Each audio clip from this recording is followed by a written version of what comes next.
France avec les îles de la Réunion et de Mayotte, ainsi que les terres australes et antarctiques, possède plus d'1 million de kilomètres carrés de zones économiques exclusives dans l'océan Indien.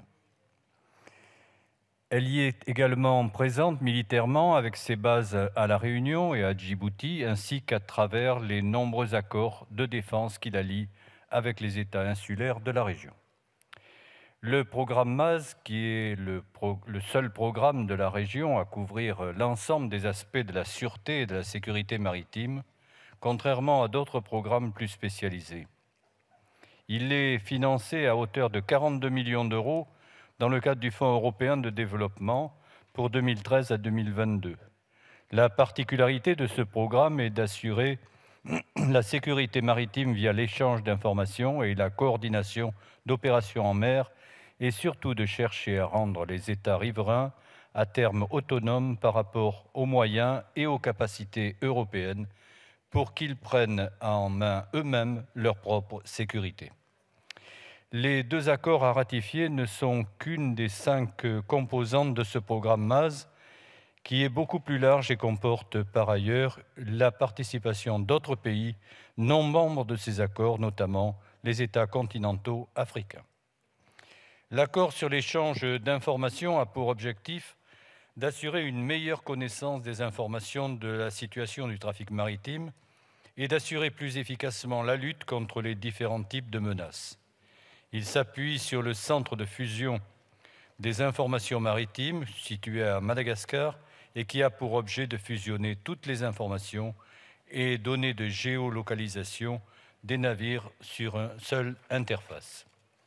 Le gouvernement français a cependant émis 2 réserves non négligeables par rapport à cet accord. Tout d'abord, l'échange et le partage d'informations ne concernent pas les informations et matériels classifiés tant que ces derniers n'auront pas fait l'objet d'un accord spécifique entre les parties.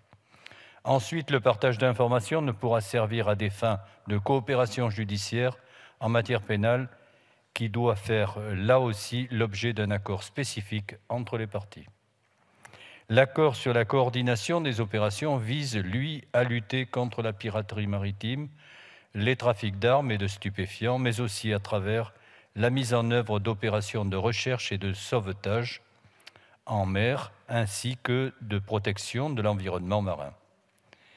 Des agents des navires répressifs peuvent être embarqués à bord conformément au droit applicable.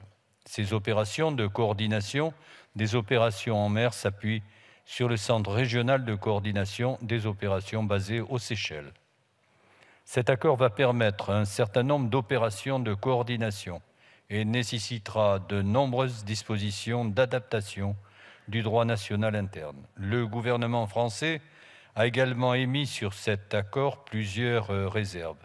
Tout d'abord, les agents des services répressifs d'un État tiers ne pourront utiliser la force et la contrainte dans les eaux territoriales françaises et au sein de la ZEE française. La réciproque est également valable pour les agents des services répressifs français naviguant dans les eaux d'un tiers État.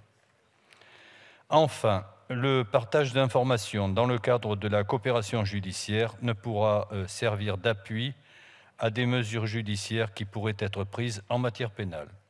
Comme nos collègues au Sénat, les députés du groupe des socialistes et apparentés voteront en faveur de ces 2 textes. Je vous remercie. Je vous remercie. La parole est à Madame